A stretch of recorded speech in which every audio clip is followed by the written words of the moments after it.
Assalamualaikum warahmatullahi wabarakatuh. Perkenalkan, nama saya Ahmad Fikri Albab dengan NIM G002402 dari kelompok B4.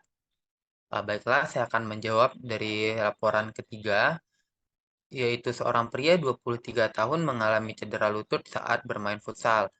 Ia merasakan bunyi krek dan lututnya terasa tidak stabil. Setelah kejadian, lututnya membengkak dan sulit untuk digerakkan.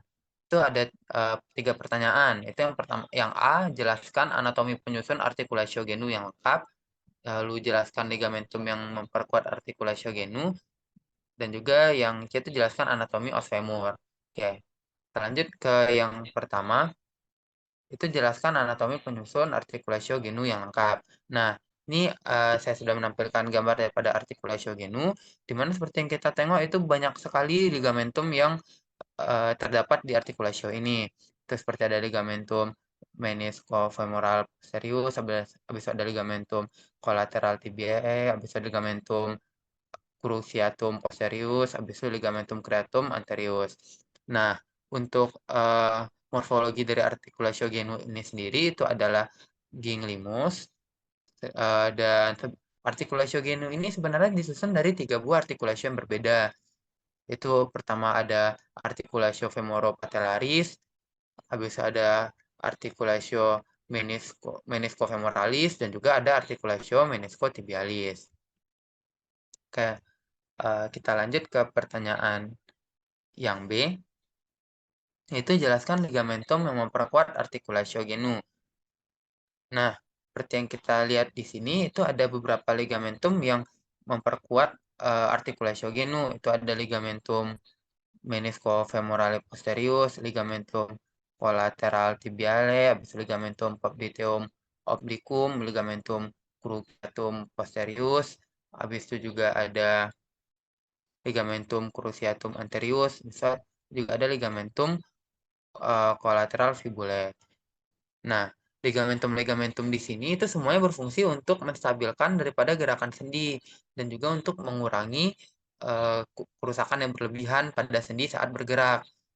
Dan pada kasus yang tadi, itu kemungkinan besar ligamentumnya yang rusak karena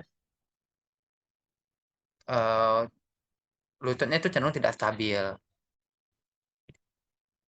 Oke, berikutnya saya akan menjelaskan tentang pertanyaan yang C, itu jelaskan anatomi os femur.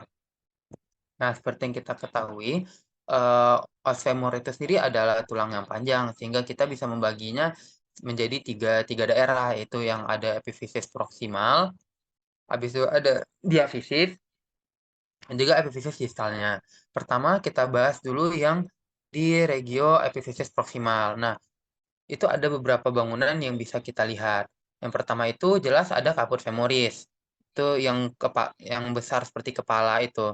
Nah, lalu di caput femoris itu juga terdapat fovea capitis femoris. Nah, lalu juga ada 2 buah eh, bangunan yang menonjol, itu ada trochanter mayor dan juga trochanter minor. Nah, di antara itu ada fossa trochanterica dan juga ada linea intertrochanterica. Nah, selain itu juga terdapat kolom femoris. Kayak, dan juga itu ada crista intertrochanterica itu pada bagian posteriornya. Oke, kita lanjut ke eh, bagian bagian diafisis. Bagian diafisis itu kalau kita tengok dari tampak depannya atau anterior, itu kita hanya bisa melihat korpus femorisnya saja. Tapi kalau kita lihat pada daerah posterior, itu kita bisa melihat beberapa bangunan. Itu seperti eh, ada tuberositas glutea, habis itu ada linea asperta, habis itu juga ada linea supercondylaris medial, linea supracondylaris lateral. Dan juga ada facies popliteae yang di bagian bawah itu. Nah, berikutnya itu ada di daerah epifisis distal. Itu ada beberapa bangunan yang bisa kita temukan. Yang pertama itu ada tuberculum adductorium, habis itu ada facies patellaris, habis itu ada epicondylus medialis, lalu ada epicondylus lateralis. Sedangkan untuk daerah posterior itu bisa kita tengok itu ada epicondylus lateralis, ada condylus medialis, condylus lateralis, ada tuberculum adductorium, ada linea intercondylaris dan juga fossa intercondylaris. Oke, mungkin sekian. Assalamualaikum warahmatullahi wabarakatuh.